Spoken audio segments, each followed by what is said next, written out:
Hello everybody, welcome back for another video. Hope you're all doing well and that you're all having a great day. As always, a free way to support the channel is by leaving a like, by leaving a comment, or by subscribing if you have not already done so. It does help with Al Gore's rhythm. Welcome back to the series that I've started calling The Rich People Are Buying All the Bitcoin and Nobody's Paying Attention to It, and you should all be paying attention to it, where I basically go over all the numbers that we receive over the course of a monthly period of companies and institutions who have been buying huge amounts of Bitcoin.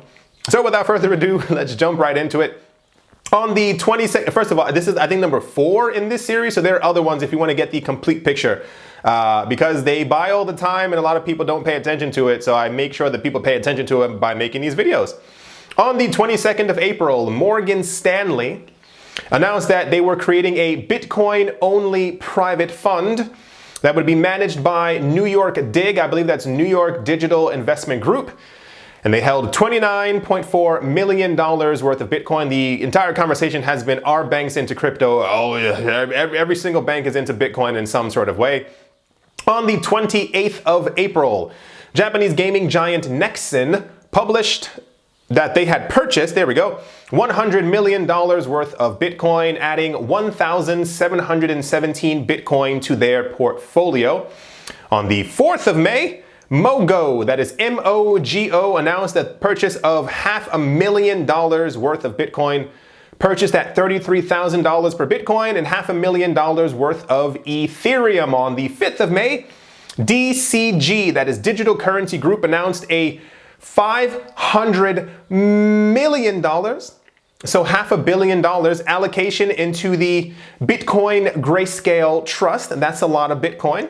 On the 6th of May, Mercado Libre in Argentina, during an earnings report, stated that they purchased $7.8 million worth of Bitcoin. On the 6th of May, same exact day, Metro Mile in San Francisco said that they would be allocating $10 million into Bitcoin, and hoping to acquire another 175 Bitcoin depending on price fluctuations. On the 7th of May, Square, that is Jack Dorsey's company, the guy who runs Twitter, announced in their Q1 earnings report that they had acquired an additional 3,318 Bitcoin at an average price of $51,235, adding to their initial 4,709 Bitcoin purchased in October 2020, bringing their total to 8,027 Bitcoin. On the 13th of May, MicroStrategy purchased another, $15 million worth of Bitcoin, giving them another 271 Bitcoin.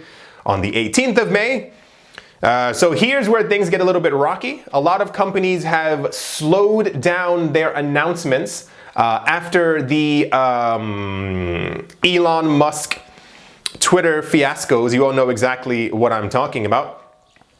After Elon Musk induced another dip into the market on the 18th of May, a company called MicroStrategy announced that they had purchased another $10 million worth of Bitcoin. On the 26th of May, ARK Investment announced that they purchased an additional $20 million worth of Bitcoin. They said they did it after Elon Musk caused a price crash. And on the 28th of May, it was revealed that a company in Argentina called Globant, that is Globant, purchased $500,000 worth of Bitcoin in an SEC filing.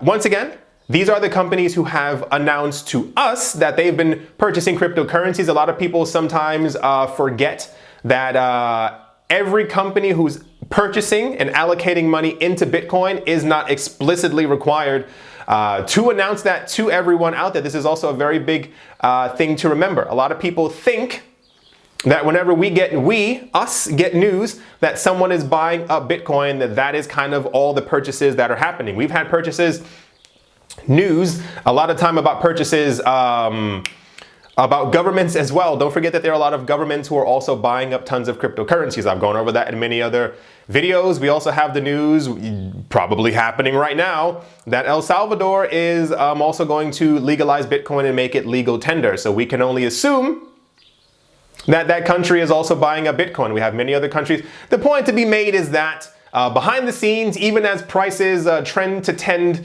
sideways or not going up as much as people would like them to, these companies are accumulating in mass. And that also goes to the other portion that there are tons of people who've been into crypto for a very long time, who have announced to us years ago that they own 100,000 Bitcoin, 150,000 Bitcoin, 200,000 Bitcoin, and that was about good 8-something years ago, so we can only assume that they've also been buying during that time. Anyway, just thought I'd bring you a quick video to keep you up to date, because a lot of people, once again, tend to focus exclusively on prices and not the fact that the rich people are buying as much Bitcoin as they possibly can. I do hope you all enjoyed. I do hope you all are having a great day, a great morning, a great afternoon, a great evening, wherever you are, wherever you might be. I do hope that it is absolutely fantastic. Thank you all once again for watching and or listening, and I will most certainly be talking to you all soon. See you.